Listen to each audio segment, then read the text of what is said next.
children learn better when they're with their age group, and that's what we're all about. Is the school is supposed to provide an atmosphere where learning takes place, and it'll take place a lot better where kids with each other, because kids learn more from each other. And so whether a child has a difficulty or a particular ability, the first place that he belongs is with his brothers and sisters in the neighborhood school. Do you think it's a good idea for you to be in with all the other children? Yes, I do. Tell me why. Well, because I like being mixed in with normal kids, so they'll think, you know, that I can do things they can do. Then, do you think that, of course, that's good for them as well as being good for you, is it not? Yes. Tell me about that. Well, because some things they can do that I can't do. There's other things I can do they can't do. I can drive an electric wheelchair, which I don't think they could. So, and I can't run around like they can, but I can run with my wheelchair. You have 2 children who go to this school. Mm-hmm. Are you happy with the situation the way it is? Oh yes. You mean the mixing with the handicap? Yes. Oh yes, it's good for them. They have to learn that there are people that are not going to be like them. They have to learn to deal with them. Life is not roses all the time. Do you think that is the thing that is good in the long term about a program such as this? Yes, it is, because like I said, when the kids get into the world, they're going to meet all kinds of people, and they have to learn to deal with it. I think that in the future they will be a better citizen. They will learn to accept the senior citizen, respect them, learn to accept handicapped people. I think in the long run they'll just be a better person. Flock of birds. Birds. And what were they doing? They were sounding what? Cry of alarm. It's an advantage for the other kids. I don't know if it's an advantage for the handicapped. This is a relatively new experiment, okay. And say if I were cynical, I would say that maybe it's do-goodism carried to the school, and it sounds good, but it's not going to work. And 10 years from now, how would you answer someone who said that? All right. First of all, I object to the term experiment. We're not an experiment. This is a school. It's a functioning school. All kids are welcome. If I were in a different jurisdiction, I'd be going out saying, everybody on the street come to our school, because that's the kind of school it has to be, as far as I'm concerned. That's what schools are meant to be. That's the first thing. I can't see schools changing. I can't see somehow us going back to some sort of segregated setting for kids. It doesn't work. That's not what society is all about. Society is a melting pot. Society is we live in a multicultural world, and that multiculturalism has to extend further than just nationality. We've got a whole wide variety of people, and everybody belongs, as far as we're concerned. Kids play together out in the street, but in the morning they get on a different bus than the other kids get to. You say, why? What do you think the long-term effect of the type of program we're seeing here is going to be? I hope it's going to be a very positive, and I hope that the teachers will be very open to it. And the children, I think it's just great. I think that the mere fact that we're being helped, that's a lot. We're persons, and we're being treated as persons, you know. Gone are the days when we weren't treated as persons. Just turn it.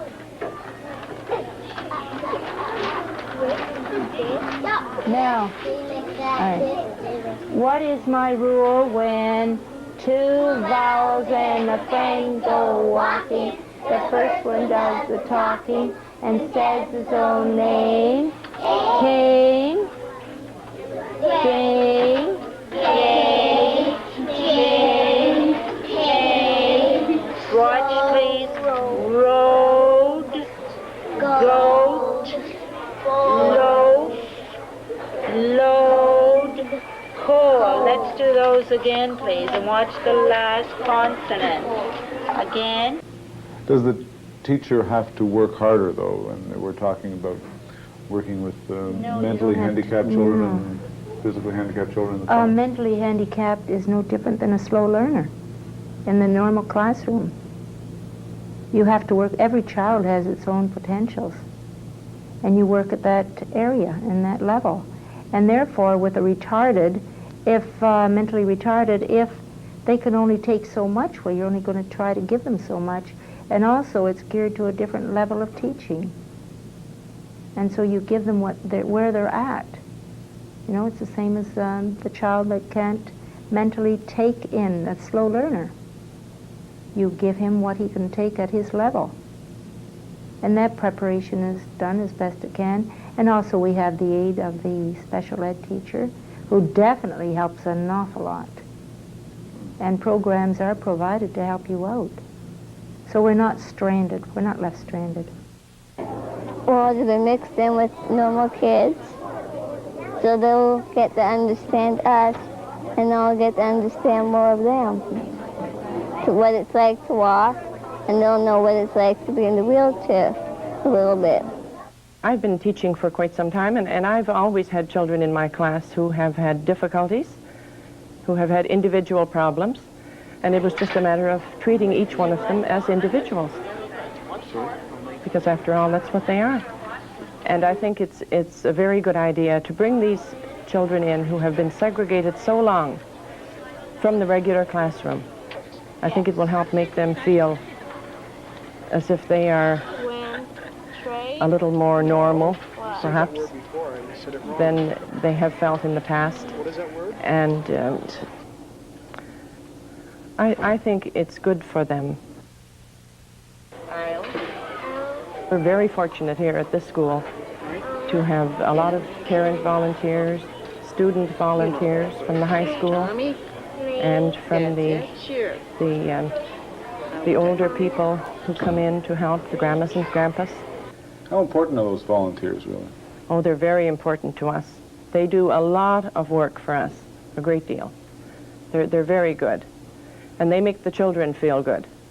Is it tough teaching a kid like Larry? Is it tough to come in there just starting from scratch? Is it frustrating? You don't really know the person. The important thing, first of all, is to get to know how he feels about things and what he likes, and then from there you can fit in learning, almost like making it taste good to him or something. It goes down easier when you know him, and you can relate different things to him. Larry, he knows words, but he doesn't. He pretends he forgets them. He gets tired, and you'd be reading a word and he'd say it, and then you get to another sentence and the same word would come up, and he wouldn't know what it was, no matter how hard you tried.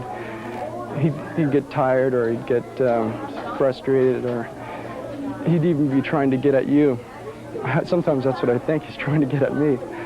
I just turn away and say, Larry, do you want to do this, or should I go home? And he needs me as a friend just as much as I need him, so he starts up again, and the word will come right to him. There's no other way that Larry can develop himself unless he's around children like himself.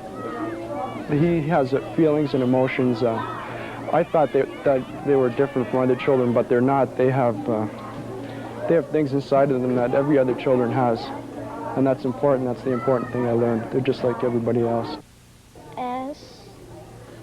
If there are children who L. demand more time, do the children of average intelligence and physical ability, or indeed the smarter children, do they get less time, and therefore are they cheated a little?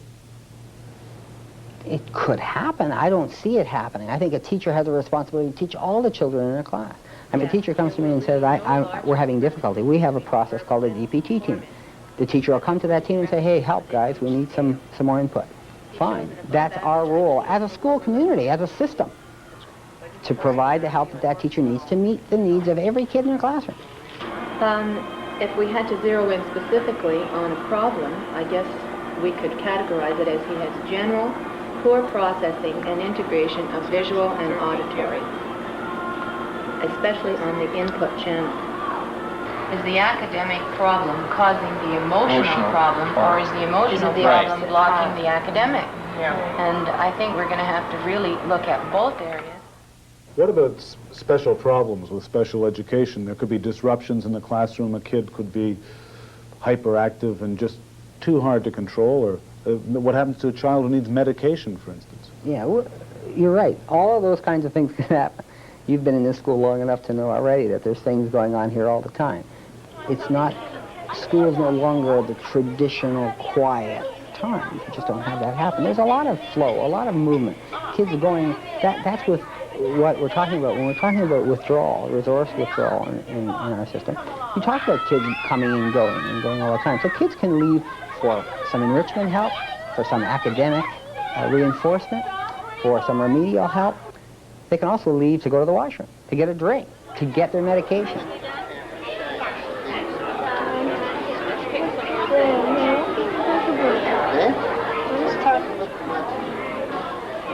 Fortunate here in that we have people that we call student aides. Student aides are people who are assigned from central office who work to help students overcome academic problems or physical problems or whatever. Some kids need toileting. They help in that area. If there is special medication needed and the teacher or the student aide can't handle it, we bring the doctor in, we bring occupational therapist in, we bring whoever we needed in to show us how to do it. Yeah, there's a very extensive support system that the separate school board provides that deals centrally, and we can tap into that and handle it any way we have to handle it. We're looking at a group of teachers meeting before. They're called a diagnostic prescriptive team, fancy term. What does it mean? In the first instance, if a teacher is having a difficulty with a child in a simple way, they can come to this team which meets weekly, and we gave it a very fancy name, but it simply is a group of teachers with a great deal with their own experiences and their background, helping each other to solve some problems. And they used to do this in a very informal way before. Miss Jones would walk across the hall and get an answer. But now that they do it in a more formal way, also this is the vehicle if we want to use central office personnel, and we have the usual services that boards have in psychological services and social services and speech therapy. They're the ones that would make the decision to bring in some other information. But it's simply a problem-solving team. We worry about all kids.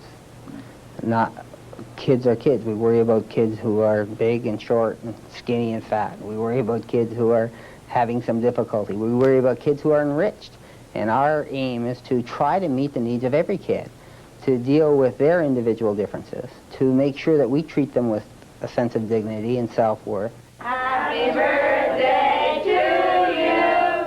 Happy birthday to you. Happy birthday, dear Sammy. Happy birthday to you. When you take a look at what we're doing, I don't want to get into jargon, but we have individual pupil plans, they're called IPPs, and every kid has one of these things. It's a detailed, comprehensive curriculum with strategies outlined to help these kids to meet everyday needs, and every kid has one of those. So we're not just nurturing the kids. That's the first thing. Secondly, the notion that somehow this is a charitable organization and that we're providing some charity for these kids is a misconception. The government of Ontario says kids belong. We say kids belong, and they belong because they deserve to be here. We're talking about, as Mr. Hansen would say, justice, not charity. We're giving them what they deserve. Is the province just dumping its problems onto the schools? Is it saying, here are some children who in the past probably would have been in institutions. We don't want to run institutions anymore. You take them.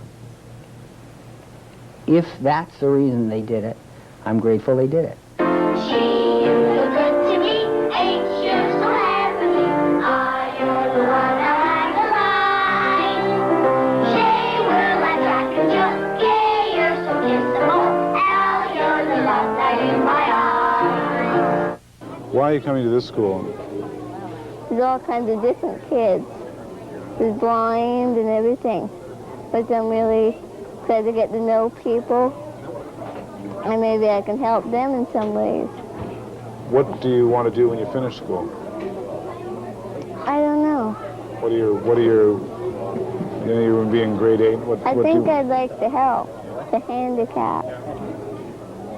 the way people are helping me. That's what one of my wishes are now, that I've come here. That's what I'd like to do.